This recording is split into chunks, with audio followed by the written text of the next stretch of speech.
Hi, everybody. This is your ordinary Jage signing back on. I have Steve here from LSAT Unplugged, the YouTube channel. And today I'm just going to pick his brain with a bunch of questions in regards to the LSAT and the admissions process. And so let's just go ahead and get started. How are you today, Steve? I'm great. Thanks so much for having me. Good. No, thank you for joining us. Yeah, literally. So glad you reached out. I'm so excited to just hear your perspective about the test and everything, and just help us get through, please. Yeah, totally. That's what I'm here for. So I'm just happy to help however I can. Awesome. I appreciate it. All right. So first, just tell me a bit about your channel and just what you do and why you do it. And Yeah, sure. So I've been coaching the LSAT for over 10 years now. I started off running the LSAT blog, which is a website devoted to everything related to LSAT prep and law school admissions with over 1,000 articles, study schedules, cheat sheets, guides, explanations. I then expanded into YouTube and podcasting. So I have the LSAT Unplugged YouTube channel at youtube.com/LSATblog. And then I have the LSAT Unplugged podcast available on iTunes, Spotify, Google Play, and pretty much everywhere else. And so on those channels and on the podcast, I basically feature full-length recordings of classes I teach, whether they're in person here in New York City where I'm based, or I teach them online. I also have discussions like this with students like yourself. I also interview admission officers and law school prep folks, so pretty much everybody under the sun. And I also have shorter videos on specific topics as well. Awesome. That's amazing. Yeah. Thank you so much. We need every ounce of this. So, I also want to tell you a little bit about myself, my channel, and why I do what I do. Yeah, please. I started my channel a few months ago, actually, not too long ago. And it was just kind of to just get a perspective on the law school admissions process, as well as, law school, but we're not there just yet, but the whole entire journey in total. And I just happened to be at this point, and this is kind of like a very crucial point in like every, aspiring law student, aspiring attorney's life. And I just wanted to get the ups and downs, the highs and lows, and every single, ounce that goes into the LSAT and preparing for law school. So here we are. But one thing that I wanted to start off with as well is I just released a video about my results for the LSAT, which I've taken twice, and so far. And the second time, I did not do much higher than my first. So basically, a great thing that I want to get out of this video is just how to increase your scores, because I thought I studied a lot better than I did last year, and I studied a lot longer as well. But I would just love some extra methods and tools to increase my score, because I'm definitely going to take it in June as well. But so one of the reasons where I want to start with is just one of the reasons why I think I did how I did. And I think I studied in a way where I kind of wanted to get familiar with everything rather than securing and practicing everything. So basically, first question is, how important is practice with each question type, and how much should you practice a certain type of question? Like, are some more important than others? You know what I mean? That's a great question. I'd want to know more before giving a specific recommendation. Obviously, practice is important. You want to practice everything. Anything that you see on a previous LSAT administration could come up again on a future LSAT administration. The LSAT does repeat itself again and again.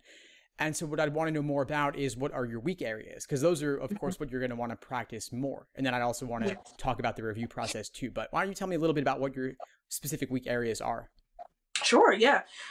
So just to be a little bit transparent about that, my weakest areas, I believe, were reading comprehension, and as well as strengthen with necessary premise. So those two just kind of rocked my world a little bit, and I could see myself working to try to find the correct answer, but in the end, it ended up taking too long. So I just had to guess. I read that you don't really have to read reading comprehension, the whole entire section, in order. You can flip back and forth and things like that. But in doing that, it just kind of made me nervous. And also, with the day of, I felt pretty confident going in. And then I got there, and it's just like, oh my God, like the pressure of it, as well as the pressure of the time. It was definitely something that just kind of like swept me off my feet. Like it was the timing of it all was also, because I feel like if I would have had more time, or the LSAT allowed more time, it would have been a little bit easier, just because the pressure would be off a little bit more. So yeah, those were definitely my weak areas. Okay, so thanks for sharing those. I would say you mentioned a couple of particular logical reasoning question types. So one thing you might want to do is do those questions by type as a drill. Maybe do 30 of that type or 50 of that type. I have categorizations on my site for all logical reasoning questions and the other sections too, actually. But you can go through and see, okay, well, all the necessary assumption questions are these from exams in the 20s and 30s and so on. So it'll tell you test number, section number, question number. So you can kind of handpick them out of the actual official LSAT prep tests. You also mentioned reading comprehension as an area of struggle, I think, right? You mentioned reading comp, and you talked about going in different orders. You can go in different orders. One thing you might want to do is do the passages with the greatest number of questions first. Like some might have 7, some might have only 6 or 5. So save the one with 5 for last, because the time you invest in reading the passage up front will give you a lot more bang for your buck. Gotcha. You also mentioned timing. Is timing an issue for all sections, or the ones you mentioned in particular? Ooh, yeah, so like just regular LR questions, it's fine. But then when we got to like games and reading comp, that's when it came into play, and it was just like, yeah, it kind of made me nervous, and then thinking too much and just overthinking it, over process, and then okay, so I could talk about that. So for games, you want to get really fast at the easy games. You have an average of 8 minutes and 45 seconds per game, but not all games are of equal difficulty. So you might want to figure out certain game types that are easy, that you can get through even more quickly. So certain relative ordering games where things are all before and after each other, very loosely related. You could aim to do those maybe in 6 minutes, or games involving conditional statements where you link them together. Those might seem hard now, but they have appeared many times over the years. And if you practice them, you could potentially get those down to 6 minutes as well. Wow. And so I would say, look at the games that repeat, that are on the easier side, and just drill them, so that rather than spending 8:45 on them, that you can reduce your timing down to even 6 minutes. It is possible, believe it or not. It takes work, it takes time, but it is doable. Yeah, so practice and everything. So that brings me to my next point of kind of studying, and just when to do that and how to do that. So pretty much, what would like a perfect study routine look like for you? So a perfect study routine would ideally take place over 5 to 6 months. Most people only want to invest 2 to 3 months, but the LSAT is worth the investment. It is important enough. You think about it, you earn your undergraduate GPA over the course of 3 to 5 years, but the LSAT's more important, so it's certainly worth investing more than 2 to 3 months alone. So I would say 5 to 6 months, broken down to 3 phases, no matter what your timeline is. Phase 1 is accuracy, building the foundation first, working through questions untimed by type to learn the basics. Then you move on to pacing, which is individual timed 35-minute sections, getting used to that. And I can talk more about timing with reading comp, since we didn't fully cover that yet. I do want to mention that too. And then finally, endurance, which is doing full-length 5-section timed exams. In the lead up to test day, I'd recommend doing at least 10 of those to really simulate test day conditions, what test day will be like for you. Gotcha. So to speak about the reading comp timing, one thing I wanted to share a few strategies for you on that. Please. Since you mentioned it was an area of concern. You want to get your reading speed up. That's the biggest thing I could say.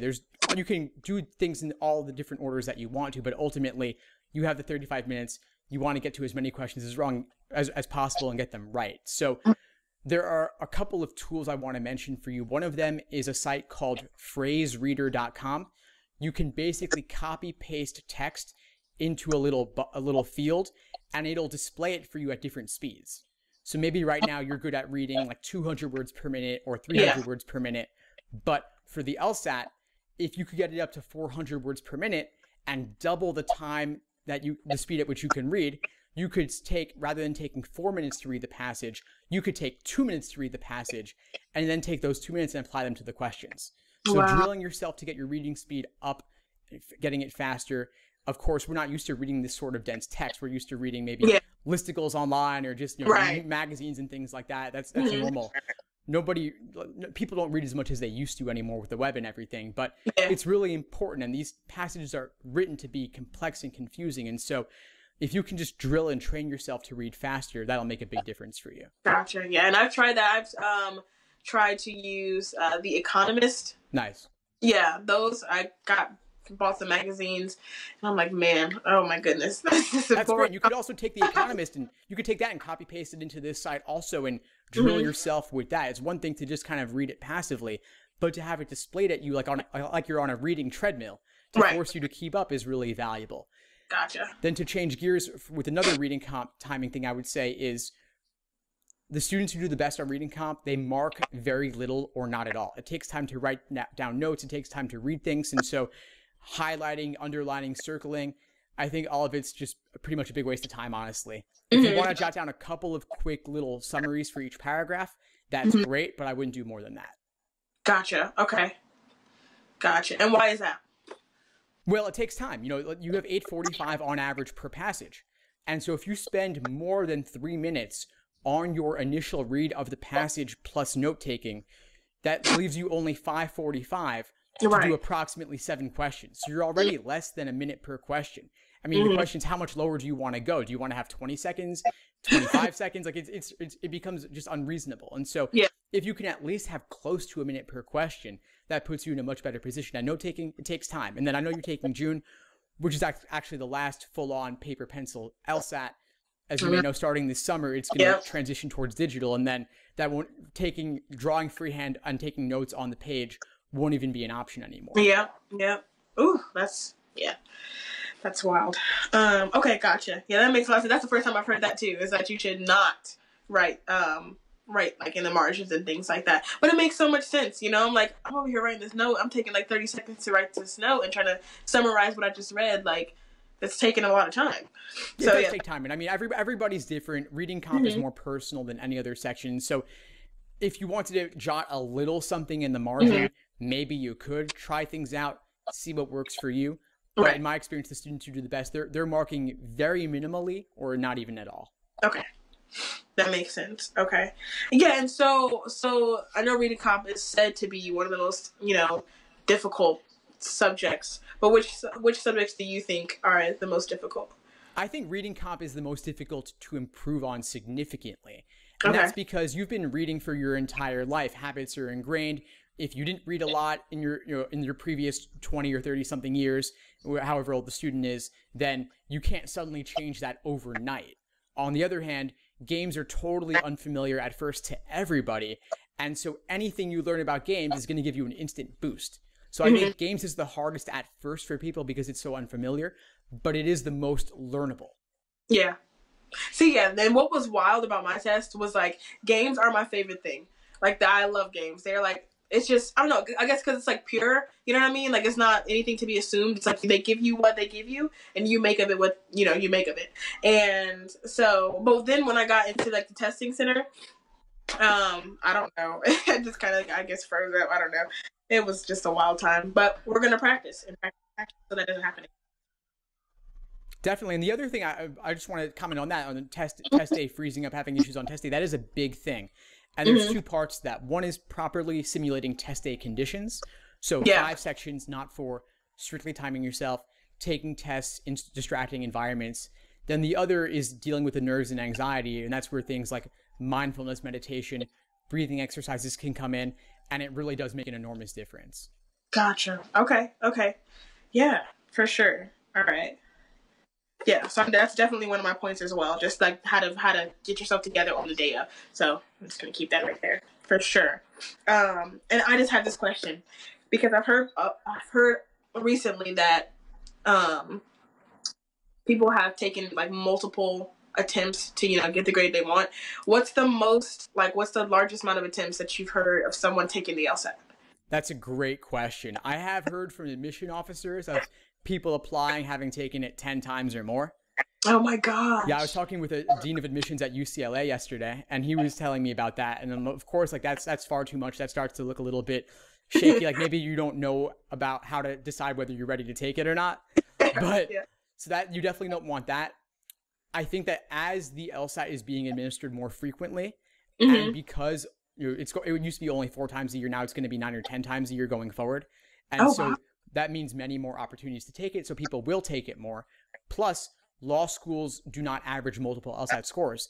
They only consider the highest score. What? Yeah, is that new to you? Not what I have. That is not what I have read. That is not what I've been told. Are you serious? Yeah, there's a lot of mythology around it, so I'm not that surprised to hear you be surprised by it. It's this outdated mythology or outdated information that kind of keeps coming up.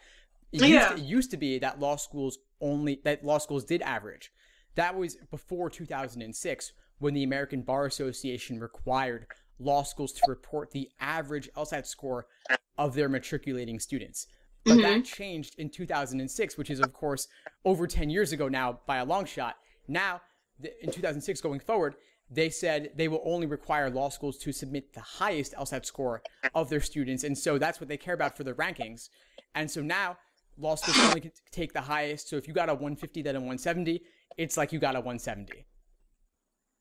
Some people need to update their books. I know. It's the most frustrating thing. I'm like having these conversations every day with people, and I'm like, what? And some of the schools don't even change their websites. It's like they want, part of it, I think, is they want to give this appearance of being holistic. Like it sounds more scientific to take the average, but that's not what they're considering. That's not their incentives. Their jobs are based on how their school's doing their rankings. When they're looking at applications, they want to see who's going to boost us up in their rankings. The way to do that is by taking the people with the highest LSATs and the highest GPAs.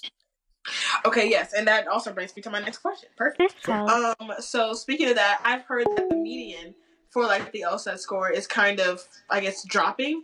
And there's been like a lot of different shifts in the admissions process due to people like not really applying for law school anymore. So what do you know about that? Yeah, there definitely, I did see some headlines a little while ago about people with 170 plus LSAT scores actually not being as likely to apply because maybe they have other options, and there's obviously a lot of changes in the legal field in terms of employment. So that is changing. I think that it's gotten a little bit less competitive with the drop in the number of applicants. But obviously for the top 14, it's always super competitive. For tier 1, it's always somewhat competitive as well. And there is always a benefit to having a higher LSAT score because it gets you into a better law school, or it gets you more scholarship money. And so I was talking with another student recently, earlier today, who she got a full ride to law school. And it wasn't like a top 14 law school, but still being able to graduate without debt, that opens up opens up far more employment options for you. You don't have to take the big law corporate job when you graduate. You can pursue what you really care about, why you wanted to go to law school in the first place. And so even just a single point more can make the difference, getting into a top 14, getting into a better law school, or getting tens of thousands of dollars in scholarship money. So it's crazy, but it's worth retaking if you think you can do better for that reason, even just by a point or two. Right. Speaking of a point or two, I read in the book that 1 point or two between two students can be very like definitive of like who gets in. That one solid point. That's crazy. It is, and the funny thing is that there's a score band or a margin of error with your LSAT score. Like, let's say that you deserved a 160. Let's say that's where you were at. On any given day, you could score 3.5 points higher or 3.5 points lower, just based on randomness, based on what appears on the LSAT that day, or plus like how you're feeling that day, right? So let's say one day you get a 160, next day you get a 164 or a 163. How many more doors would a 164 open up for you than a 160 would? So true. So that's why I would say to you, let's say you're taking in June. You mentioned you're taking in June. So you take it in June. Let's say you get that 160.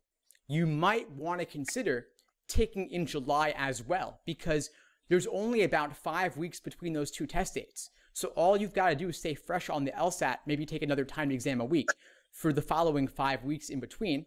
You then take it in July. Maybe you do 3 to 4 points better. If you do, that's awesome. And if you don't, no big deal, because law schools don't average multiple LSAT scores. That's so wild. It's crazy. And then for those in the fall, same thing. There's LSATs in September, October, November, all just a month apart from each other. And because they don't average and because the gap between them is so small, it really is easy to retake. And this is something new this year. It used to be LSAT was only 4 times a year, spaced 2 to 3 months apart. It's a lot more to take on a 2 to 3 month retake study plan than for 1 month. Yeah. But now it's possible, and I'd recommend it. Why not? Get a better LSAT score, get into a better school, get more money, even just through luck alone. And then obviously if you study, you can do even better. Yeah. Perfect. Okay. Let's see. And so, yeah, so what type of prep test not prep test, sorry. What type of test prep would you suggest? That being like books, a class that you can go to, online study prep test tutorials, things like that. Which one would you? Sure. So, of course, the actual LSAT exams, the official LSAT prep tests are the best books you can get. They're available in books of 10 on Amazon for about $20 each, the vast majority of released exams. There are a number of other LSAT books online that don't use real LSAT questions. They contain fake ones they wrote to avoid licensing fees. The problem is those are unrealistic and contain mistakes.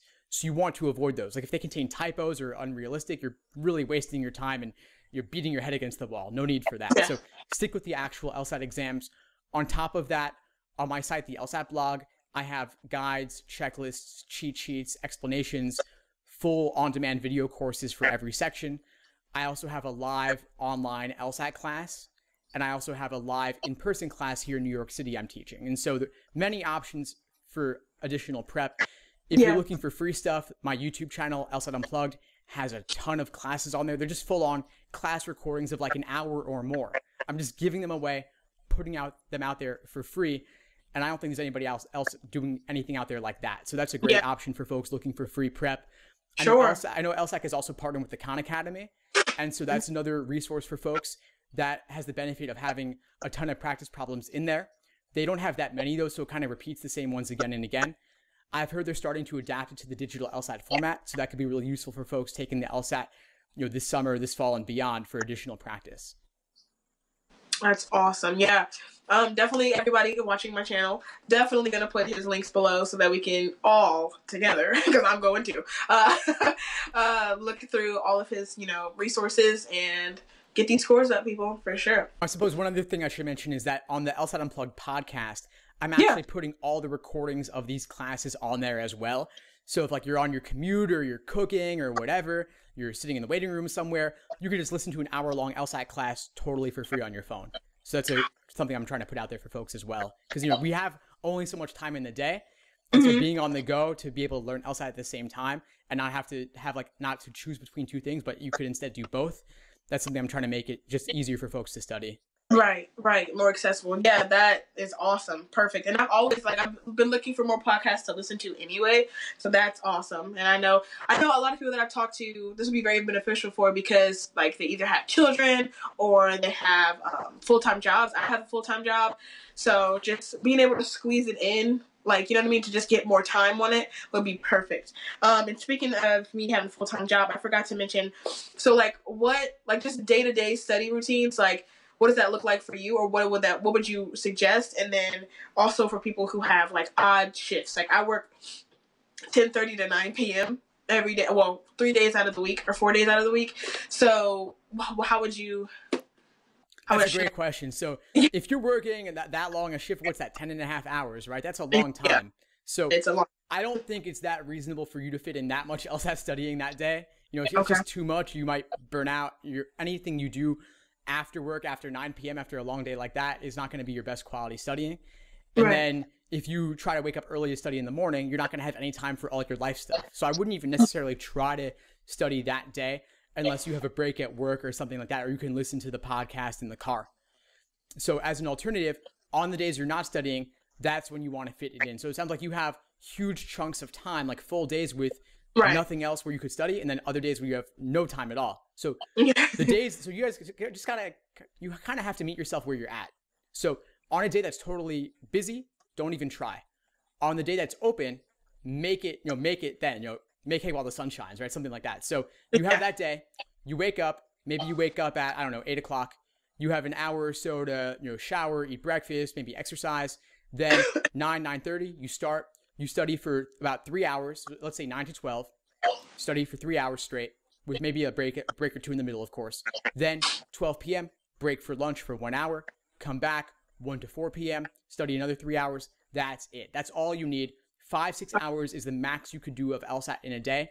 If you're doing it properly, if you're really focused and engaged and not on your phone or on the web or whatever, if you focus, that's all you need. Now, for those who are working, let's say you're working more traditional 9 to 5, you could get to the office maybe an hour and a half early, study in a conference room or study at a coffee shop near your office when you're already out of the house. And then During lunch, if you could carve out a half hour, that's great. And then in the evening after work, find again a coffee shop or a conference room, study for another hour or maybe 2 to 3 at most before you go home. Because once you get home, you get into your PJs, you're done. Then it's not happening anymore. Don't even try. So try to study out of the house as much as possible, where you don't have your fridge there. There's no TV. There's no friends or family or anybody else in your relationship. Like, you got to keep those people to the side because they'll just distract you in the end. Gotcha. That's awesome. Great news. Okay. Learned that I was doing that wrong too. But yeah, that's great. Very insightful. What else was I going to ask? Yeah, but I always study outside the house, because even if it is an open day, I have Thursdays and Fridays off, and I'm like, I still can study here because Netflix is right there, my phone's right here, so I have to get out of here. And it's just good to be outside and, enjoying the sun as well, riding around, getting your spirits up and things like that. Yeah, sure. One thing I could add is, let's say you have this chunk for 3 hours, right? And like, you have the distractions, they're always tempting you, right? What you can do is you could budget in the distractions and set them off to be at designated times. So there's one technique called the Pomodoro technique, where it helps you kind of study in chunks with breaks built in. So let's say for every half hour, it's 25 minutes of studying, then a 5-minute break. So let's say you want to look at your phone, you want to check Facebook, whatever. You save that for the 5-minute break and only do it then. And then it starts over next 30-minute cycle, 25 studying, 5-minute break. That's when you check things and take your break. But you at least know it's coming up, but you kind of control when it will happen. So it doesn't just kind of extend from 5 minutes to like 30 minutes, and before you know, where'd all the time go? Yeah, for sure. And one thing I've recommended in my channel as well is the Focus app. And so basically it's just a timer pretty much, and it gives you like chunks of time to study, and then it'll give that 5-minute break. And it can be anywhere from like 30 minutes to 20 minutes. And then after 4 sessions or 4 rounds of that, it'll give you a long 25-minute break. So that's really awesome. That's great. Yeah, they're basically doing Pomodoro there. That's exactly what Pomodoro is. Perfect. So yeah, Focus app is a great way to kind of have it automated. Yep, and also it'll tell you like when you're not doing anything, like you're just watching TV, I'm like, all right, let's go get some work done. So yeah, it keeps you accountable as well. So that's also a good thing to get, is the Focus app. So that's pretty much all I have about the LSAT, and just like, oh wait, that's not true. The day of, how do you prepare for the day of? I know for me, this last time, what I did was I booked a hotel room, just kind of kicked back, relaxed a little bit. I still would have my study materials, but whatever. And kind of just hung out with myself, ordered myself a pizza, just watched some Impractical Jokers. It was just a good time. So that was that. And then the next morning, woke up, got everything ready, and then went on my way. So, but what would you suggest as far as, just the day before prep and then the day of? That sounds like solid. That sounds like a perfect day before prep. Like, basically rest, relax, take it easy, no real studying. Like, you want to just kind of veg out for a bit, because you've been studying a lot already, and this is not an exam that you can cram for. So day before, either you know it or you don't. So just leave it as what it is, take it easy, so you can walk in like fresh and rejuvenated for the actual day of. Day of, you might want to have a few practice problems with you as a warm-up to do right before you walk in, so that the first test problems you're doing on test day are not the actual score ones that matter. So you could maybe photocopy a logic game or a few logical reasoning questions or whatever, things you've done before, things that aren't too difficult, just to kind of get your mind warmed up for the exam itself. And then, of course, you toss those before you walk into the test center itself. Yeah. You might also, in the days leading up, you want to also have your gallon-sized Ziploc packed and ready to go. You don't want to be doing that the morning of. You want to have it at the very least the day before, with like granola bars, like water bottle, banana, energy drink, whatever. Have all of that set, and your admission ticket, your photo, all of that ready and set. And then, of course, you want to know where the test center is, how to get there. Ideally, you're not traveling too far for it. So you mentioned a hotel room. If your test center is too far away, get a hotel room near the test center so that you're not commuting for 4 hours or taking a flight that day. You want to have that set out and clear. And then, of course, you want to have backup. So let's say if your car is going to break down, is there somebody you could call to drive you? Or do you have the phone number of a taxi? Right. Also know that you can't bring your phone with you to the test center, and so you want to have like a quarter for a pay phone, or to borrow the proctor's phone or something if you need that logistically to get somewhere. Obviously, we all love to use like Ubers and things like that, but people did survive before this, so you got to find a way somehow. Yeah. Exactly. Okay. Perfect. Sounds good. I don't know if there's any like sort of like, should you like eat healthy the day before, drink a lot of water, or I mean, I had a friend text me, "Stay hydrated." I'm like, what? But I mean, is it important? Like, well, you should definitely eat healthy. I mean, if you eat like, if you I wouldn't have a big night out of partying with drinking or like fried pizza or something the night before, because then you might not sleep too well. But so you want to eat healthy in general. You know, you get out what you put in. So like, you want like protein. You want eggs, fish, meat, chicken, like nothing too taxing on the body, but you do want some protein. I'd say protein's pretty important. Don't eat anything too heavy the night before. In terms, I would eat pretty light the morning of, just so that you're not in a food coma. But you also don't want to be hungry, so that's why I think energy bars could be a good option. As far as staying hydrated is concerned, I wouldn't drink too much water, or you'll have to go to the bathroom. Yeah, you definitely don't want to, because the clock is still ticking during the LSAT if you have to go to the bathroom. And then coffee. If you normally drink coffee, I would continue to do so you don't get a headache. But also consider that coffee is a diuretic. So don't drink too much, or that'll make you have to go to the bathroom, which of course takes time and is not desirable. So don't do anything new. I would say, like I mentioned, take 10 timed practice tests before test day.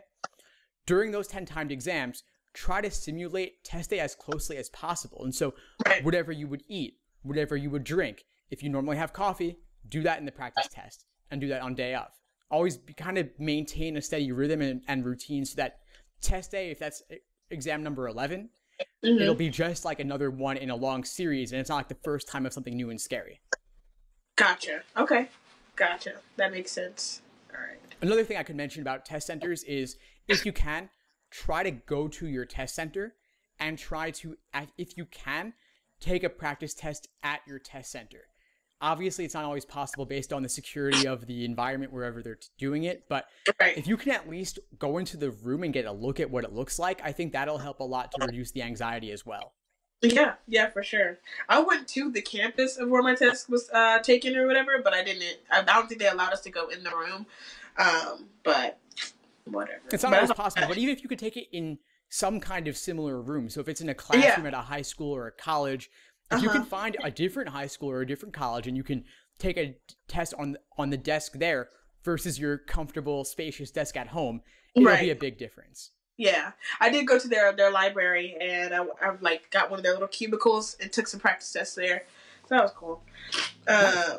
Yeah. So okay, so now to since we've tackled from start to finish of the LSAT, to the whole admissions process. First question I want to ask, because I've heard a lot of debate and going back and forth about whether you should take a year off or not take a year off. So what do you think about that? I don't think there's a hard and fast rule on this as for a right or wrong way to go about it. I think there are benefits to either way. If you go directly from undergrad, the nice thing is that you're still in academic mode, and so studying might come a bit easier to you. Reading things like the LSAT reading comp passages, or of course law school texts, will be easier if you're still in that rhythm. Once you're already out of school for a couple of years, if you have a family or you're working, it's hard to find the time to study, and then your study skills get a little bit rusty sometimes. On the flip side, law schools do like to see work experience, and if your undergraduate GPA is low, having a bit of distance between undergrad and when you apply can make the GPA weigh a little bit less heavily in admissions, and it'll be balanced out by your work experience. So there's pros and cons to each. I wouldn't decide on this based on how admissions might look at it. Just do what makes sense for your situation. Gotcha. Yeah, makes sense. Okay, so we already talked about the medians, which was on my admissions list here. But yeah, so as far as admissions counselors and admissions people, like what exactly are they looking for? Because sometimes I hear that they're looking... Well, most of the time I hear that they're looking for people that will do well in the classroom, study well, be a great student, but also want to be adventurous and are curious about the world and like have a lot of extracurricular activities as well. So what are they looking for? What do they want? That's a great question. I actually wouldn't necessarily agree with all of the things that you mentioned. I think first and foremost, it is a numbers-driven process, much more so than undergrad. Undergrad, like your college essay and your extracurriculars in high school and those things and rec letters, those matter a lot for applying to undergrad. And SAT or GPA don't matter as much, although of course they're important too. Things are kind of more evened out there. For law school, it's LSAT, then GPA, then everything else. So it could be like LSAT is 50, GPA is 30, everything else is 20. Or it could be 40, 20, 40 again. Maybe. It varies. But it's numbers first, then everything else. As for the other stuff, that's the soft factors like personal statement, letters of rec, optional essays and such, those matter. They are important, but not nearly as important. As for what you want to indicate there, you want to show that you're mature, that you've fully considered what the investment of law school is, and that you have valid, solid, well thought out reasons for why you want to go to law school. So you don't want to mention To Kill a Mockingbird. You don't want to mention TV shows or movies. Those are all just media portrayals, and they're glamorous and inspiring, but they don't really reflect what lawyers actually do, which is lots of paperwork, and a small percentage of them actually go into courtroom battles. Most things happen, for criminal, it's usually plea bargaining. For civil, it could be some sort of negotiated agreement anyway.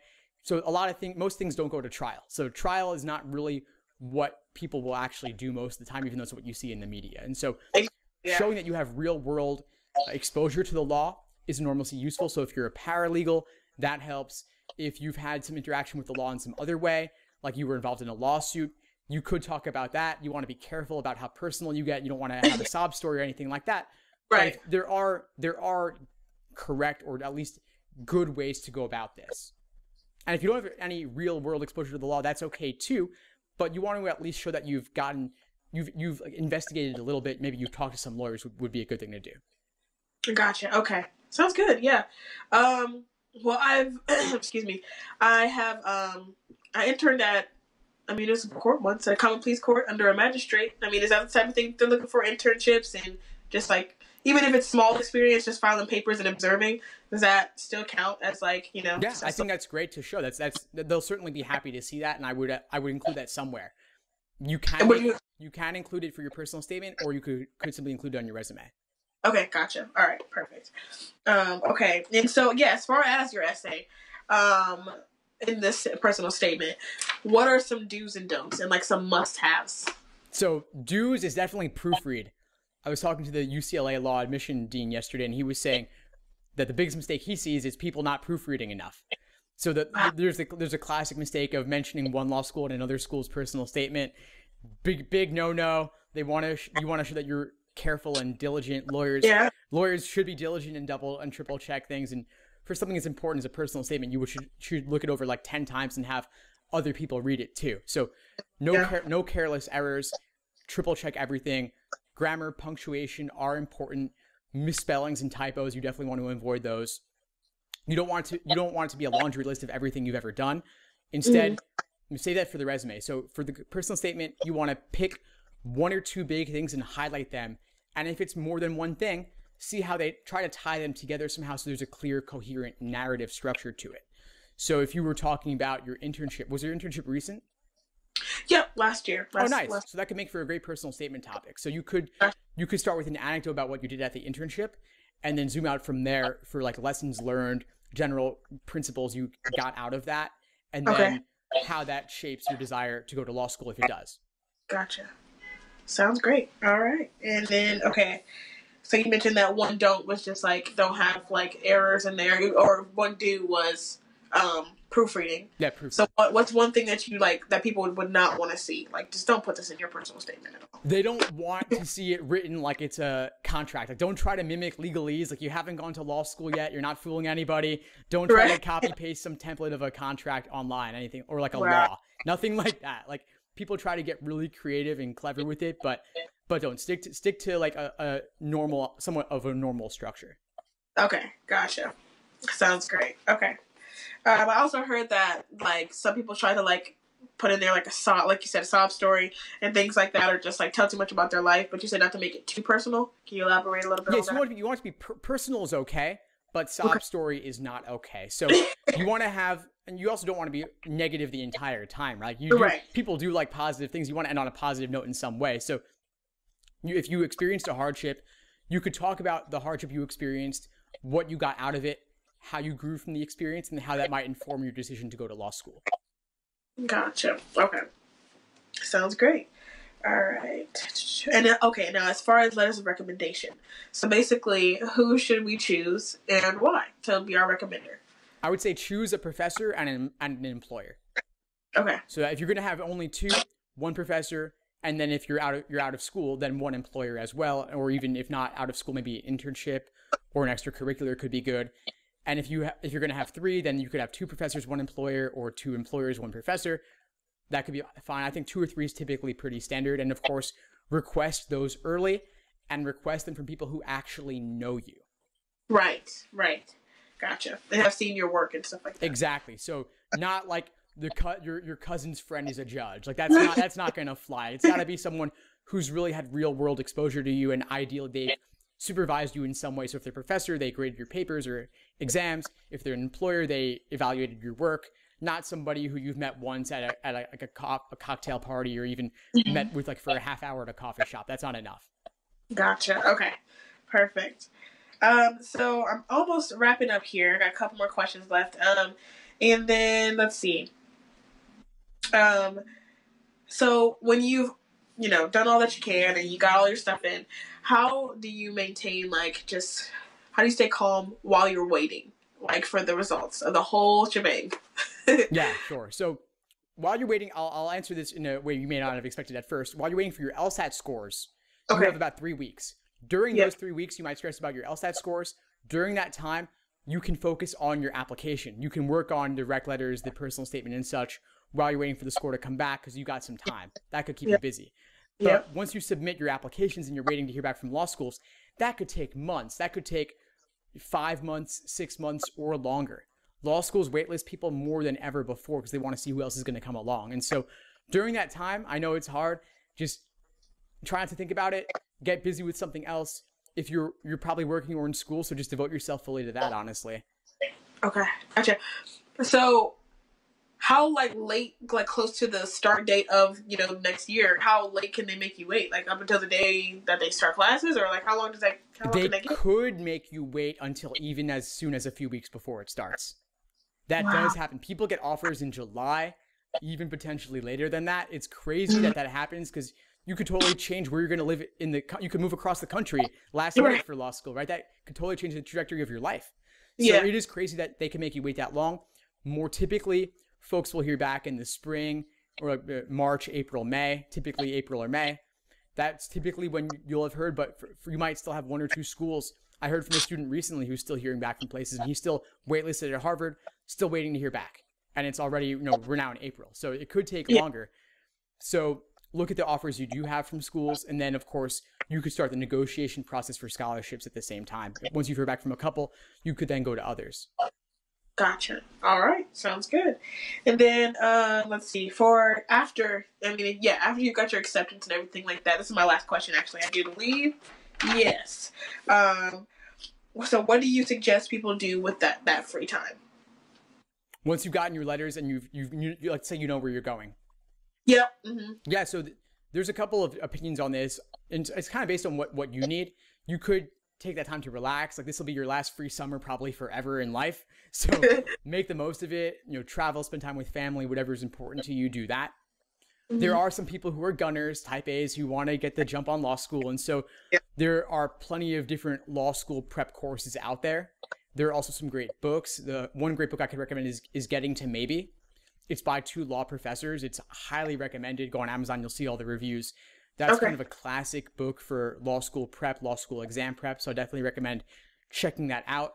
And then there are a few courses as well. I could send you some links to those if you want to check them out. There's some great ones. I'll mention a few for those who are curious. There's Law Preview. There's Law School Toolbox. There's KT Cools. There are a number out there, and they're all excellent. I would recommend any of them and feel comfortable doing so. And they're all online too, so you can kind of do it anytime, anywhere. Perfect. That's awesome. Okay, well that pretty much sums up what I have for you today. I truly appreciate all this advice. All my viewers and myself are going to take heed to every word. And thank you for bearing with me while I'm under the weather. And that's for y'all too, my viewers and everything, and your viewers as well.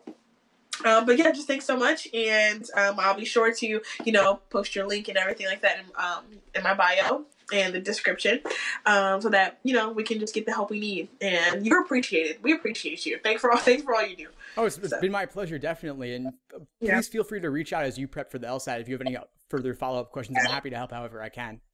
Awesome. Thank you so much. Well, this is your ordinary Jason Steve signing off. And thank you guys for tuning in. I hope you enjoyed it and got exactly what you needed today. Have a wonderful day. And yeah, that's everything. See you.